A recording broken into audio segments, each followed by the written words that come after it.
Okay, the next example that was requested was a homework question about rolling energy.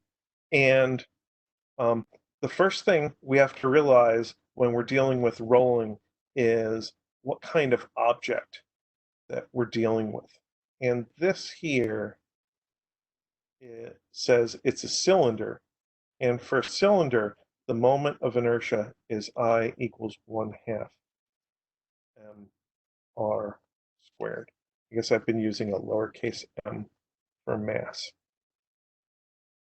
And what that means to me is that the kinetic energy of rotation is equal to 1/2 of the kinetic energy of translation.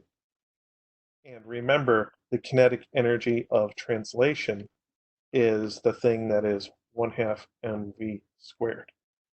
Every kind of rollable object has a different moment of inertia formula.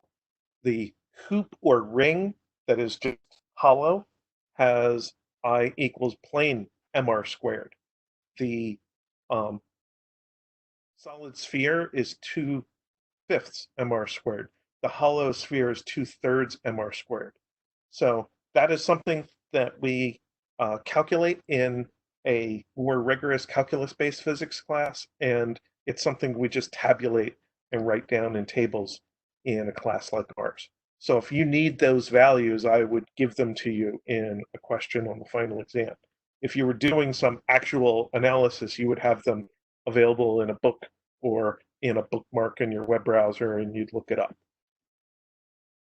And the key that I said here is that this 1/2 or 2/3 or 2/5 or whatever it is gets put in here. It is also the ratio of rotational to translational kinetic energy. So the calculations here are Ke translational is 1/2 times 10.1 times 12.5 squared, which better come out to 789. And Ke rotational is 1/2 of 789, which is 395. And then Ke total is equal to 789 plus 395, which is 1180.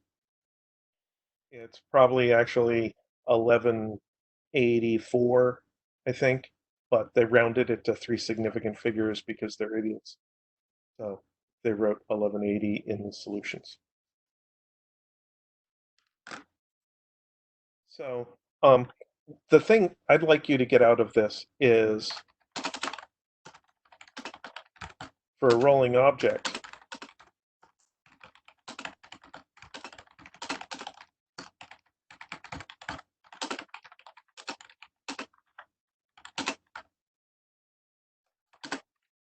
the total kinetic energy is significantly bigger than 1/2 mv squared. So this object has almost 1200 joules of total kinetic energy, but the 1/2 mv squared was only closer to 800 joules of translational kinetic energy.